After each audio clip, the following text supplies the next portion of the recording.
I'm currently standing in a historic location here in the heart of Buenos Aires, Manzana de las Luces. It's free to come check out. It's a historical spot. It's pretty cool. Alright, so let me put you guys down here real quick. So what do I want to talk about today? Close encounters and 5 common traits that come up in cases from around the world from different time periods. They're just these things that always seem to show up when you hear an experiencer or an abductee tell their story. Guys, this place is super awesome. I mean, look at this. Look at that. Can you guys see that chandelier? No. Look at that chandelier. And I have really good lighting here. So these are just 5 traits that I want to talk about today, but there are many correlating aspects about close encounters. And the strange thing is that sometimes the encounter can happen in one time period on one part of the world, and 10 years later on a different part of the world, that same thing will come up. If you guys know of any more correlating traits between cases that I'm not bringing up in this video, I want you guys to leave them down in the comments and we can discuss them. Also, let me know if you want me to make a part 2, part 3, part 4, part 5 of this video if possible. But I think we can. There's just so much information out there and so many little things that match up. So while I have this good lighting, let's start off with the first trait. The smell of sulfur. It's a strange odor after they see the craft, or before they see the craft, or before they come into contact, or after they've been taken or abducted. They smell sulfur. You know, something strange about this is that in other supernatural encounters and paranormal encounters, whatever you want to call it, people smell this same smell, sulfur. Fire and brimstone, you know what I mean? There's stories of people coming into contact with supposed demonic entities or otherworldly beings, and they smell this smell, which I find super strange but also very interesting. What does that mean about the UFO phenomenon and how it ties into the rest of the paranormal and the supernatural? So let's move to the next spot. This place is huge. As always in Buenos Aires, it's hot, so forgive me if I get sweaty. Look at this. Talk about a great location to film. I mean, amazing. And these big windows that go out to the city really do the trick. There's people having a great time out there, and I'm over here talking about UFOs and the paranormal.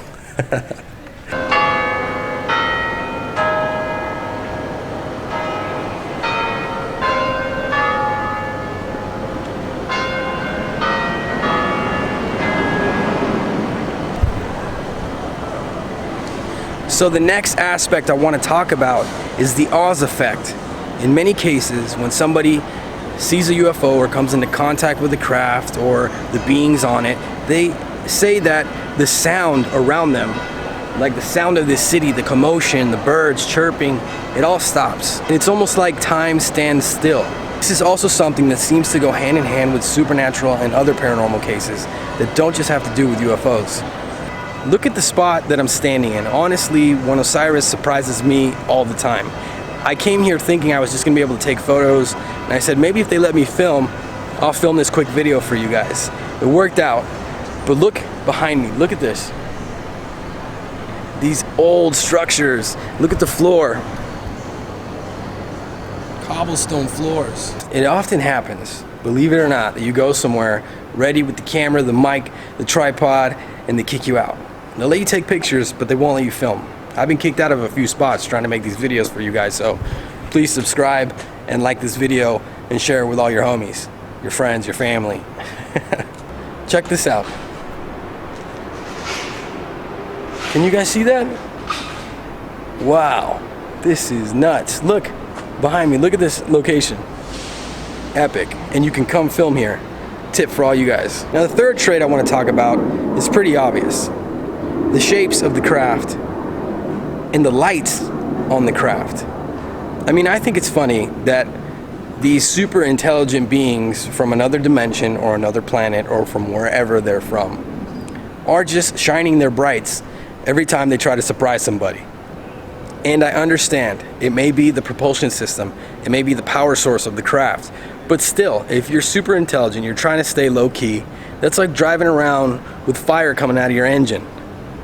Obviously, the argument against the shapes of the craft would be that the lore has created this idea that people have of what a UFO looks like. And yes, that's true, but it's also very strange that people from different cultures around the world see the saucer-shaped craft, or the round oval-shaped craft, or the tic-tac-shaped craft, or the cigar-shaped craft. Think about all the shapes and forms an alien craft could come in. Wow, I am just in like shock right now. I'm standing in this beautiful place, amazing place. I could just finish the video up in here. I think that might be a good idea. I think that's what I'm gonna do.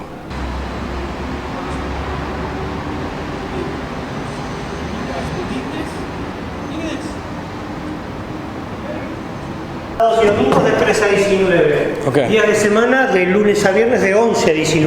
Okay. I gotta go. They're closing the spot up. But let's talk about another trait. 3 a.m. What is it with UFO sightings and supernatural and paranormal things happening at 3 a.m.? Now, I understand it's the witching hour, but what does it have to do with UFOs? There's a lot of cases where people get abducted at 3 a.m. I really wish I could have came here earlier and filmed the whole rest of the video from that amphitheater area. That would have been so cool. I'm sorry, guys. Check this out. That's pretty cool, isn't it? It's got a cool little effect. Oh, really quick. Do me a favor, like this video, leave a comment, share it with your friends, and subscribe. When you guys like these videos and leave comments, it helps the algorithm here on YouTube see it, and the more people that see this, the bigger this conversation can get, and we can keep sharing our thoughts and ideas on the phenomenon. All right, so I've only got a few minutes to film this because this place is closing right now. We talked about the sulfur smell. We talked about the lights, the shape of the craft. We talked about the Oz effect. I also want to talk about missing time.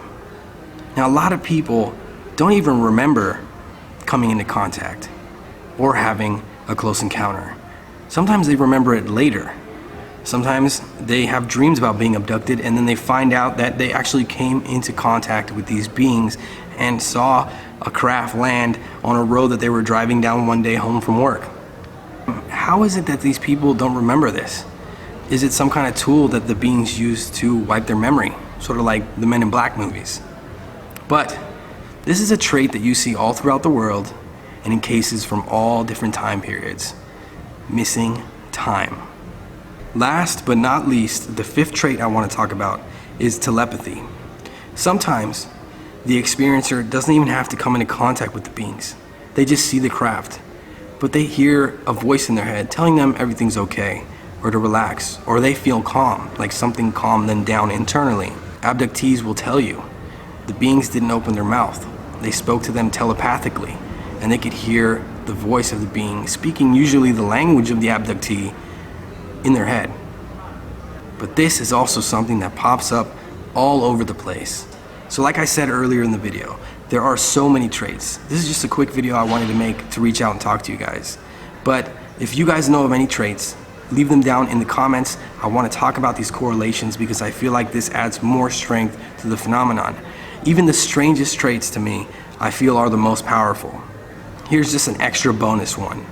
What is the deal with water and craft appearing next to water? There's so many cases of beings being next to a lake, floating above a lake, or just appearing around areas with a lot of water. Also in the wilderness. Now, is it as basic as they use the water source to drink or to power their ships or maybe to hide? The trees in the forest is a good hiding place for a craft, maybe in the middle of the night in a secluded area.